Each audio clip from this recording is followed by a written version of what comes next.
And here we go with part 2 of Crush 2009 here at Scott Paul Wines. Now we'll go inside the winery and you can see what happens here in the fermentation room.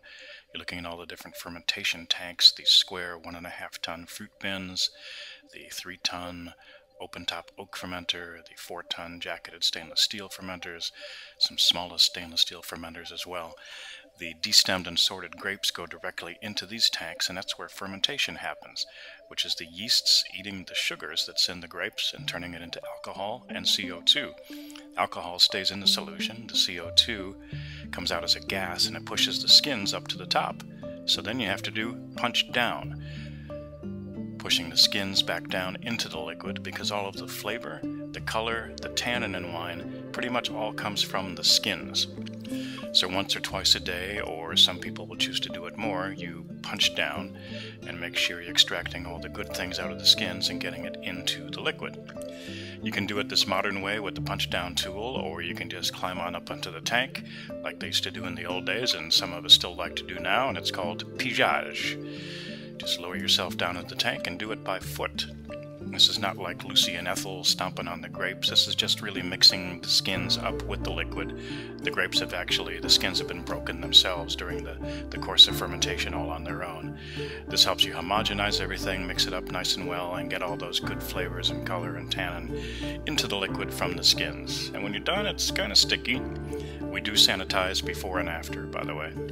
So we drain the wine off when fermentation is done, but then there's all the skins and the solids left in the bottom of the tank. So you got to get those out of there. Here you see Kelly and Jeff bucketing out the skins and the solids from the 3-ton open-top oak fermenter. And then we'll get all these skins out of here, and these will go into the press, because not only is there free-run wine, the juice that you just drain off when fermentation is done, but you get wine from pressing the skins and the solids as well. So we'll take all of these and put them into the press. We use a stainless steel basket press. You see us here loading grapes into the press. These used to be made out of wood, and nowadays they're stainless steel. It's a lot cleaner, a lot easier to work with.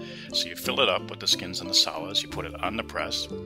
It's computer and hydraulically controlled, and then this large ram basically just presses down on the solids and the skins and presses out the wine, which comes out through the slats and gathers in the stainless steel pan down at the bottom.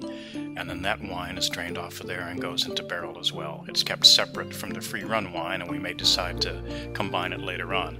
All the wine goes into French oak barrels from specific forests in France, specially selected for the style of wine that we like to use. And then once everything's in barrel, it goes into the cellar, and it'll stay there for just about a year, temperature controlled, and we'll make the blending decisions just before next harvest. So it's almost a year the wine rests in barrel.